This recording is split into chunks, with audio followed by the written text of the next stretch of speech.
Hi everyone, I am here with the second part of MCQs of the chapter Locomotion and Movement जो कि 11th class के biology का chapter है. So let's start.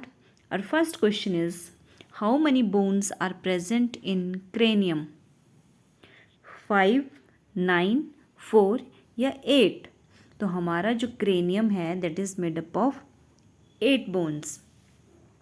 Second question, what we call the large opening at the base of the skull that connects the brain to spinal cord? Options are mastoid process, B option foramen magnum, C occipital condyles या D spinous process. तो जो हमारे school के base पे पीछे जहाँ गर्दन होती है वहाँ पे स्कल ब्रेन को स्पाइनल कॉर्ड से जो कनेक्ट करता है that is known as foramen magnum. Option B is right. Question number 3. Mastoid process is the projection of which bone? Options are frontal bone, parietal bone, temporal bone या occipital. तो right answer is your temporal bones. Option C. ये जो temporal bones हैं ये कान जो हमारे दोनों side के कान हैं उसके ऊपर रहती हैं. 2 टेम्पोरल बोन्स होती हैं. फ्रंटल बोन जो होती है हमारे फोरहेड के ऊपर जो स्कल का पार्ट होता है क्रेनियम का पार्ट होता है वहाँ होती है. पैराइटल उससे थोड़ा पीछे. टेम्पोरल दोनों कान की तरफ को एक एक होती है और ऑसिपिटल जो होती है वो बिल्कुल बैक में होती है क्रेनियम के. तो मैस्टॉइड प्रोसेस जो होती है वो टेम्पोरल बोन का पार्ट है. Question number 4. How many ear ossicles are present in human beings? Options हैं 3, 6, 8 या 10. तो 6 जो होते हैं 6 ईयर ऑसिकल्स होते हैं. 3 एक कान में और 3 दूसरे कान में. ठीक है. 2 मेलियस होंगे, 2 इंकस होते हैं और 2 स्टेप्स होते हैं. Question number 5. How many bones are present in our face? हमारे फेस में जो हैं वो 14 बोन्स रहती हैं. 14 बोन होती हैं. Question number 6. How many bones are present in human skull? अब हमने पहले क्रेनियम की बोन्स पढ़ ली. 8 क्रेनियम थी. फिर फेस की पढ़ ली. 14 बोन्स फेस में होती हैं. अब आया कि पूरे स्कल में कितनी बोन्स होती हैं.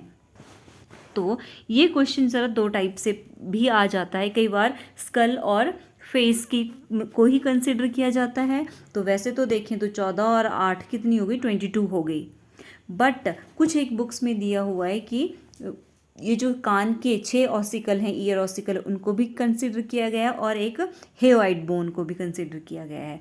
तो उस हिसाब से देखें तो 29 bones are present in human skulls ear ossicle और हेयोइड बोन को कंसिडर करके. अगर उनको ना लें तो सिर्फ क्रेनियम और फेस में तो 22 बोन्स हैं. Question number 7. Human skull is dicondylic, monocondylic, tricondylic या नन ऑफ दीज? तो ह्यूमन स्कल जो है दैट इज योर डाइकॉन्डाइलिक और 2 ऑसिपिटल कॉन्डाइल्स होते हैं. ठीक है. जो क्या करते हैं हमारे स्कल को हमारे बैकबोन से जोड़ते हैं. Question number 8. The occipital condyles articulate with? तो जो 2 ऑसिपिटल कॉन्डाइल्स हैं तभी तो हमारा डाइकॉन्डाइलिक हुआ. अब क्वेश्चन नंबर 8 में लिखा है कि जो ऑसिपिटल कॉन्डाइल्स हैं दे आर्टिकुलेट विद, वो हमारे बैकबोन के किस पार्ट से अटैच होते हैं?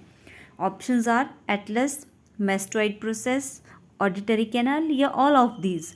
तो right answer is your atlas. That is first vertebra जो होता है हमारे बैकबोन का उसके साथ जुड़े होते हैं ये स्कल के occipital condyles. Question number 9. The length of vertebral column is? तो हमारा जो वर्टिब्रल कॉलम है जिसको बैकबोन भी बोलते हैं वो हमारा 71 सेंटीमीटर लॉन्ग होता है. Option C is right. Question number 10. The largest and strongest vertebra in human vertebral column are? कौन से वर्टिब्रल कॉलम वर्टिब्रे जो है वो सबसे बड़े होते हैं और स्ट्रॉन्ग? ऑप्शंस हैं cervical vertebrae, thoracic vertebrae, lumbar vertebrae या सैक्रल. तो ऑप्शन सी इज़ राइट. जो लुम्बर वर्टिब्रे होते हैं वो सबसे बड़े होते हैं और स्ट्रॉन्ग होते हैं. अब जो सर्विकल होते हैं वो सबसे ऊपर वाले होते हैं गर्दन के साथ वाले और दीज आर 7 इन नंबर. ठीक है, ये 7 होते हैं। Cervical vertebrae are 7 in number. Next आया थोरेसिक वर्टिब्रे, थोरेसिक रीजन में रहेंगे और ये 12 होते हैं नंबर में, दीज आर 12 इन नंबर। जो लुम्बर वर्टिब्रेज होते हैं these are 5 in number, 5 lumbar vertebrae होते हैं।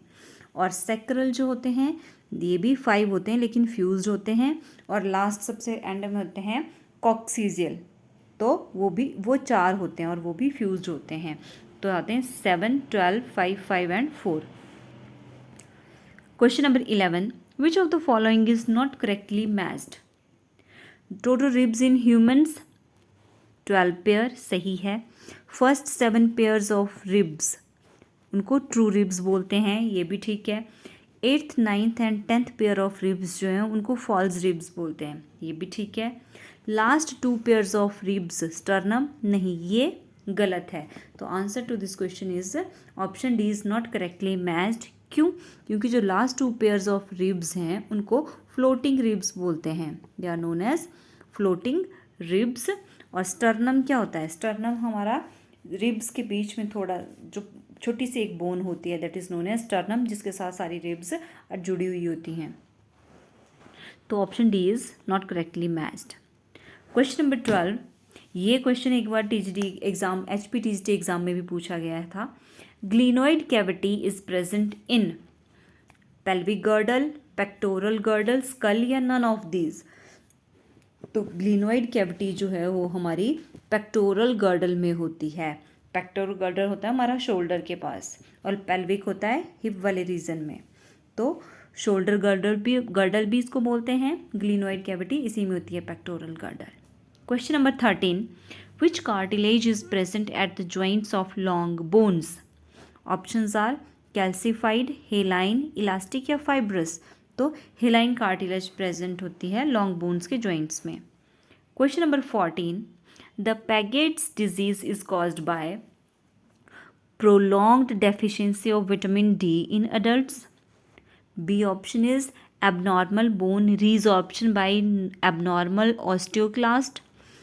C excess alkaline phosphatase या excess production and abnormal organization of collagen. तो ये जो पैगेट्स डिजीज है it is caused by abnormal bone resorption by abnormal osteoclast. Option B is right question number 14 का। अब resorption क्या होता है? रिजॉर्प्शन होता है कि बोन का जो स्ट्रक्चर होता है वो डिस्ट्रॉय होना शुरू हो जाता है, loss of structure is known as resorption. और जो ऑस्टियोक्लास्ट होते हैं वो एक टाइप के बोन सेल होते हैं जो कि बोन टिश्यू को ब्रेक डाउन करते हैं, तो इसकी वजह से होता है आपका Paget's disease. Question number 15, upon stimulation of skeletal muscles calcium is immediately made available for binding to troponin from? कहाँ से आता है कैल्शियम?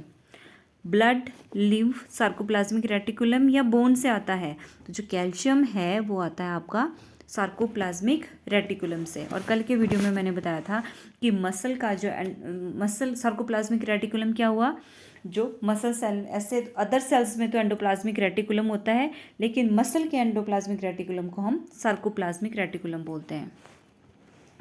तो question number 16 is innominate is, क्या है इनोमिनेट? नर्व है, वेन है, आर्टरी है या part of skeleton and an artery? तो इनोमिनेट जो है that is your part of skeleton and an artery भी है। Option D is right.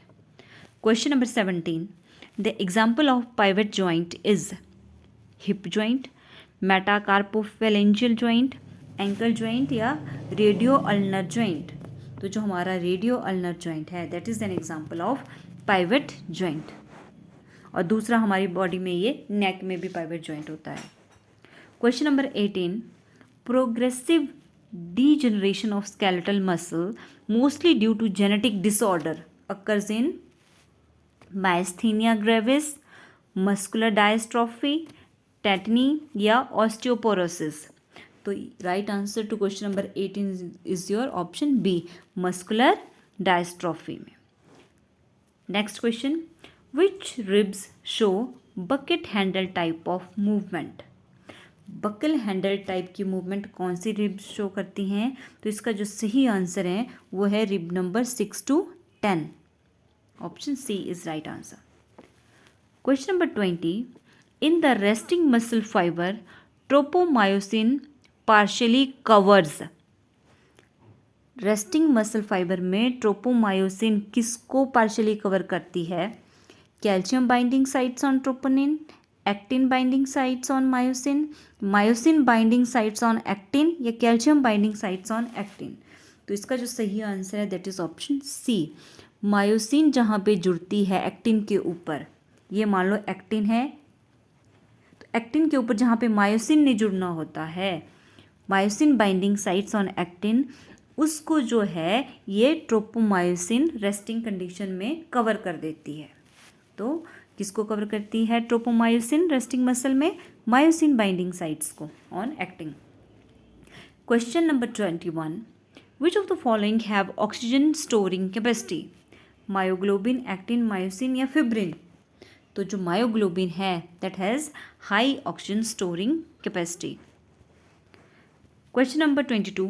Scapula is a large triangular flat bone situated in the dorsal part of the thorax between. किस किस के बीच में होता है? तो इसका मैं बाकी नहीं पढ़ूंगी, सही आंसर आपको बताऊंगी. तो between second and 7th rib के बीच में ये प्रेजेंट रहती है. ये हमारे कंधे से अगर आप पीछे बैक साइड में हाथ लगाओ तो यहाँ पे बड़ी सी एक बोन होती है, दैट इज़ योर स्कैपुला. तो ये सेकेंड से 7th रिब तक एक्सटेंड करती है. Question number 23.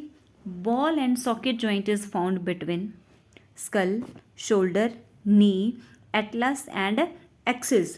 तो राइट आंसर जो है वो ऑप्शन बी, शोल्डर में होते हैं ball and socket joints. Question number 24. Braxton Hicks contraction occurs during. तो ये जो ब्रैक्सटन हिक्स कॉन्ट्रैक्शन है ये होती है यूट्रस में and during pregnancy. Option C is right. Question number 25. In the resting state, binding sites for myosin on actin filaments are masked by. अब इसी की तरह क्वेश्चन मैंने अभी आपको एक और भी करवाया जो कि था आई थिंक, पहले मैं उसको बता दूं, था हमारा 20th question. In the resting muscle fibre tropomyosin partially covers myosin binding sites on actin. ये था इसका आंसर. और यहाँ पे कौन कवर करता है? ट्रोपोमायोसिन. अब इसी की तरह क्वेश्चन है last question. In the resting state binding sites for myosin on actin filaments are masked by troponin, light meromyosin, heavy meromyosin या कैल्शियम आयन. तो इसका जो सही आंसर है that is your option A, troponin. अब इसमें फ़र्क क्या हुआ? तो क्वेश्चन तो सेम जैसे ही थे. तो एक में ट्रोपोनिन बोला कि ट्रोपोनिन कवर करता है एक्टिन के ऊपर मायोसिन बाइंडिंग साइट्स को, दूसरे में बोला कि ट्रोपोमायोसिन कवर करता है.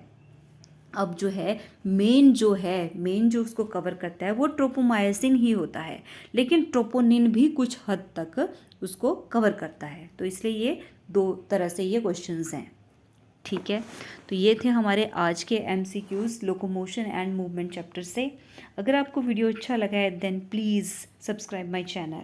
Thanks for watching.